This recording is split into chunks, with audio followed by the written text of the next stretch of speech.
In government, 45 days is a blink of an eye.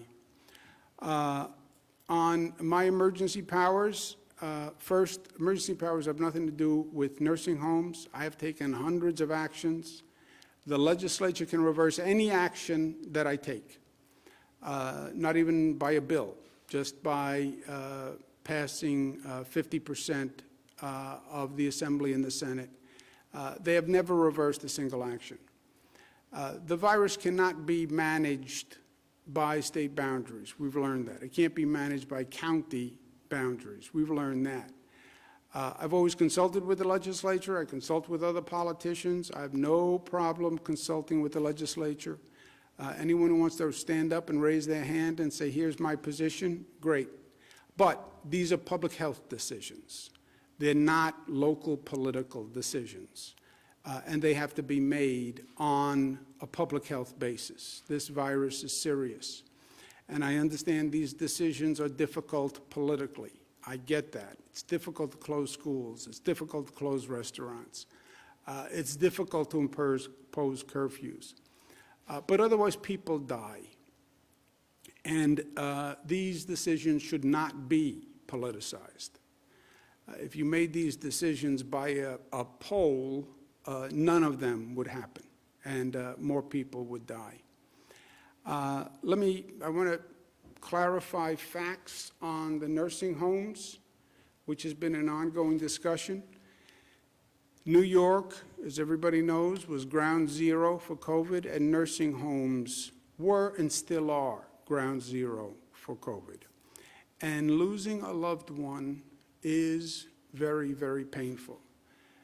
Losing a loved one in a nursing home during this situation was extraordinarily painful. There was no visitation. You couldn't be with the person. You couldn't talk to the person. It was hard to get them on the phone.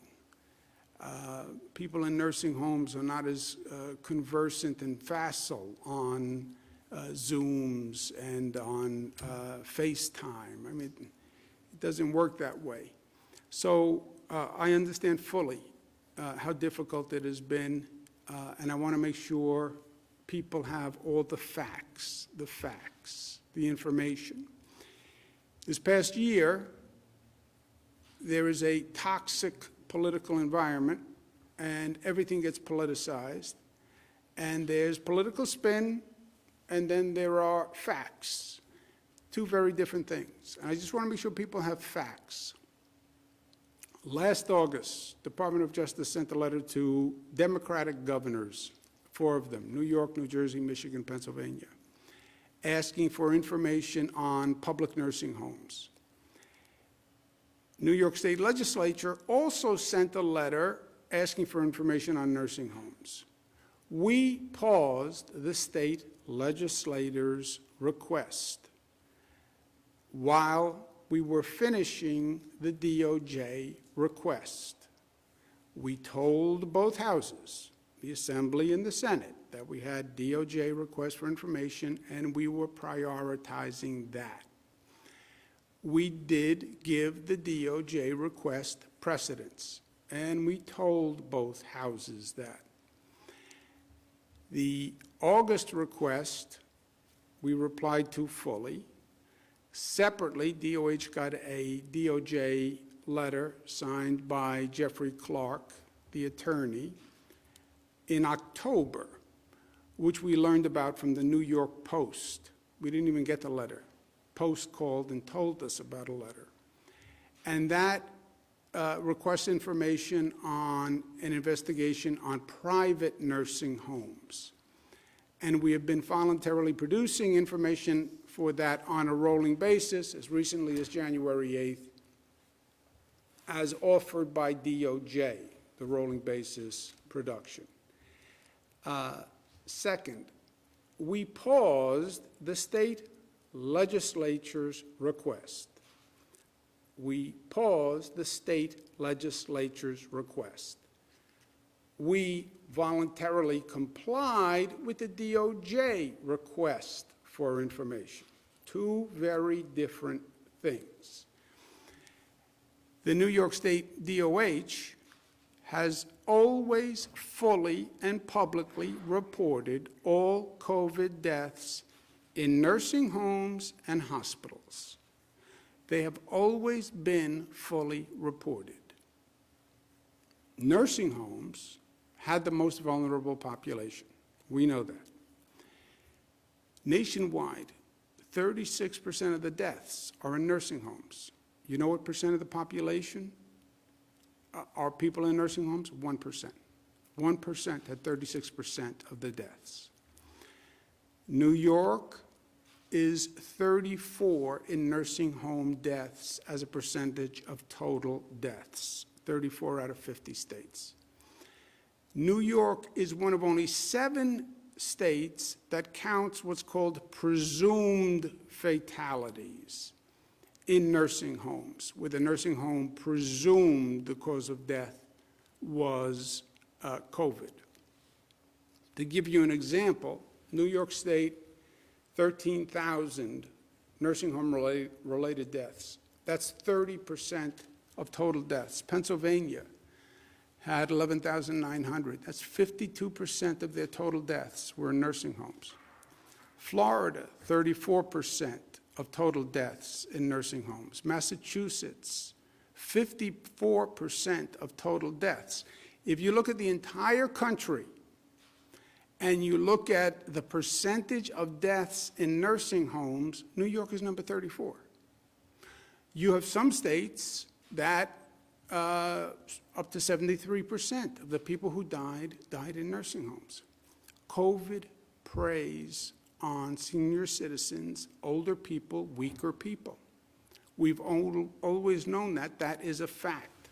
Now, there is much distortion around what's called Department of Health memo on March 25th. And I want to make sure that we get the facts on this.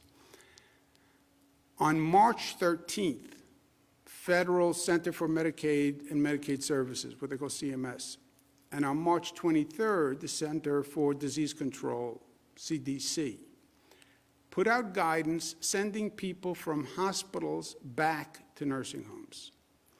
New York State DOH followed that guidance. 12 other states, at least, followed that guidance. The CDC, CMS, DOH reasoning at the time, residents who were leaving the hospitals were not likely to be contagious because at that time the viral load is so low that you're not contagious, and they were going to be what's called cohorted, cared for in areas that are separate with other people under the right precautions.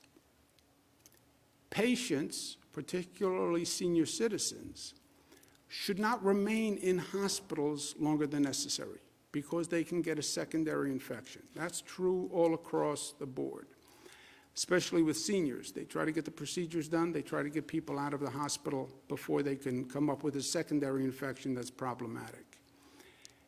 The patients were not sent to nursing homes. The nursing home had to agree that they could care for this person. That is a matter of law. They cannot accept a patient who they are not prepared to care for properly, staff, PPE, ability to cohort. That is in the law. If they don't do that, they violate the law. At the time, remember what was going on in March. The experts were projecting that our problem and our critical need was hospital capacity. We sat here every day with the hospitalization chart. We were looking at up to 140,000 people hospitalized. We have less than 50,000 hospital beds. That is the calamity. Remember, March 25th, that's right when the New York City Health and Hospitals Elmhurst Hospital collapsed. It was national news. I remember it like yesterday. And we're watching the TV every night and watching Italy collapse and people die because they can't get into a hospital. We're watching China with a hospital capacity issue where they were building thousands of new hospital beds. That's what was going on. That's why the CDC and that's why CMS made those decisions. And at the time, CDC, CMS, there were White House task forces, there were daily briefings. Everyone was focused on this issue. This was not a little issue. All the best minds were looking at it.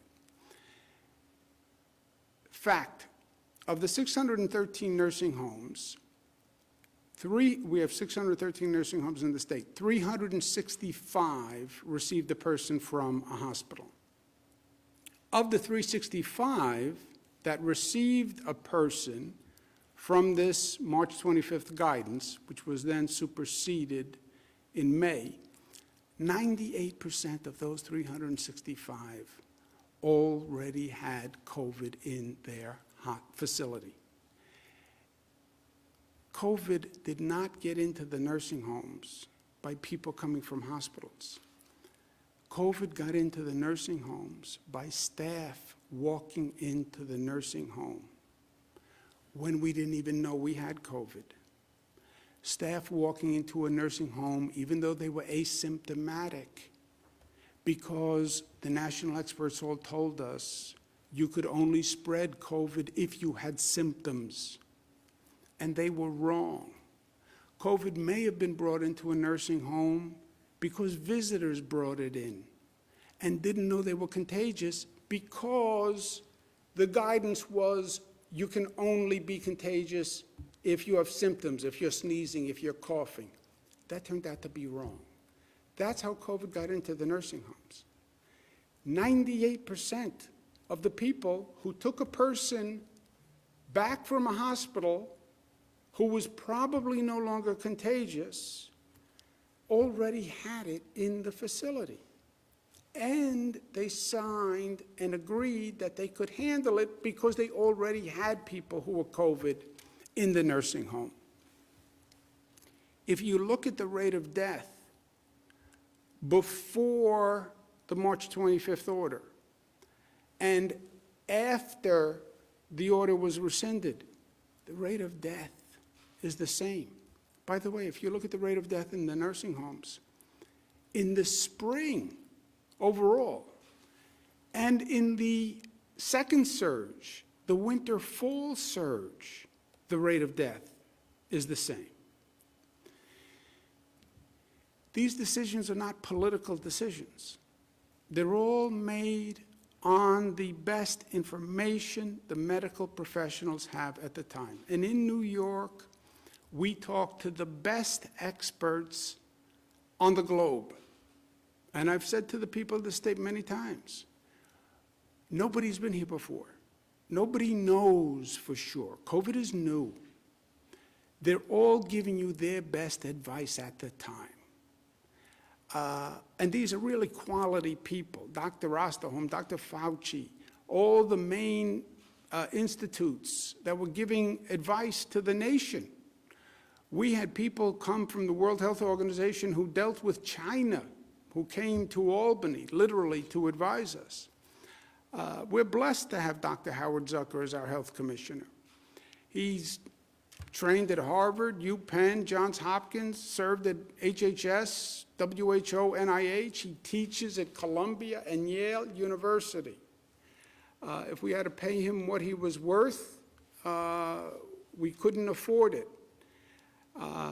And he gave his best advice on the information that he had at the time.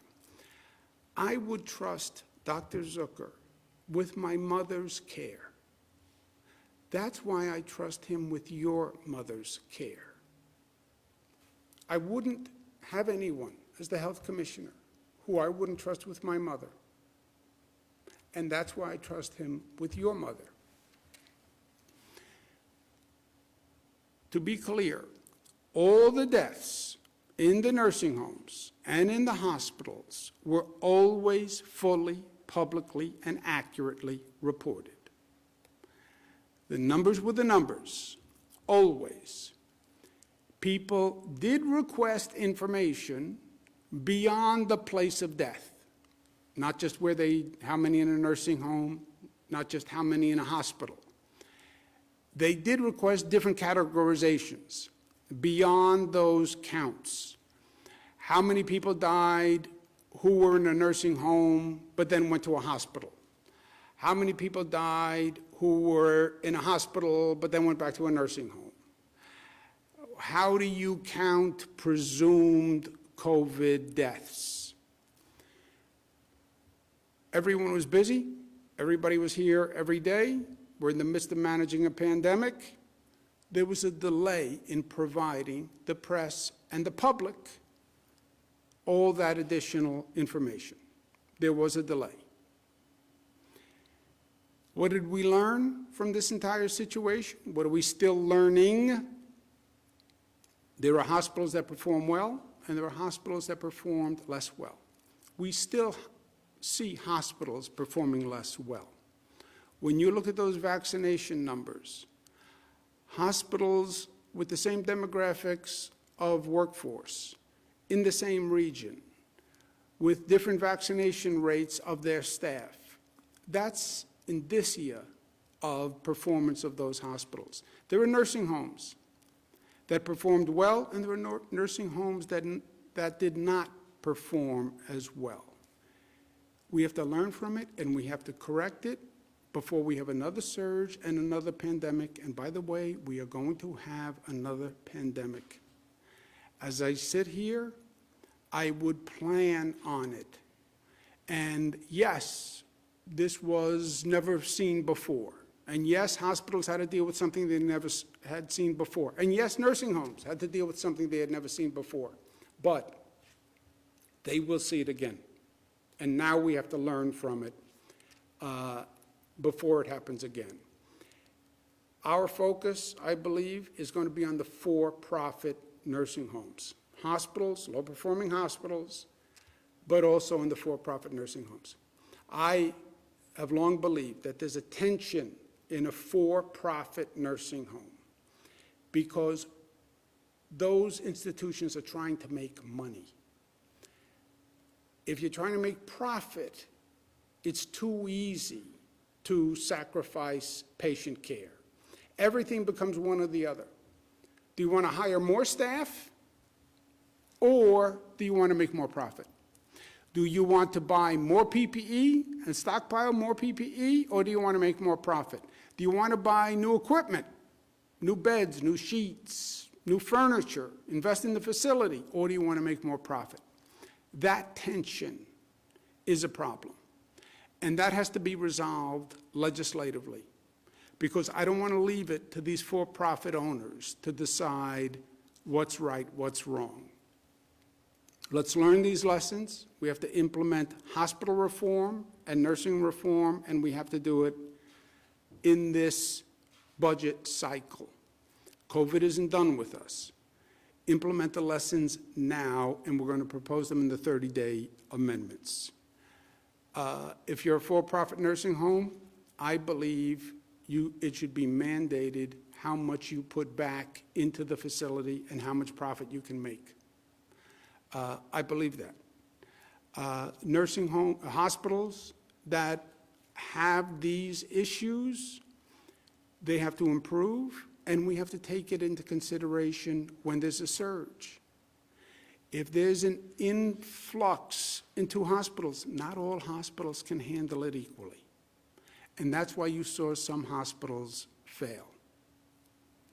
If you could do it all over again, just rewind the tape.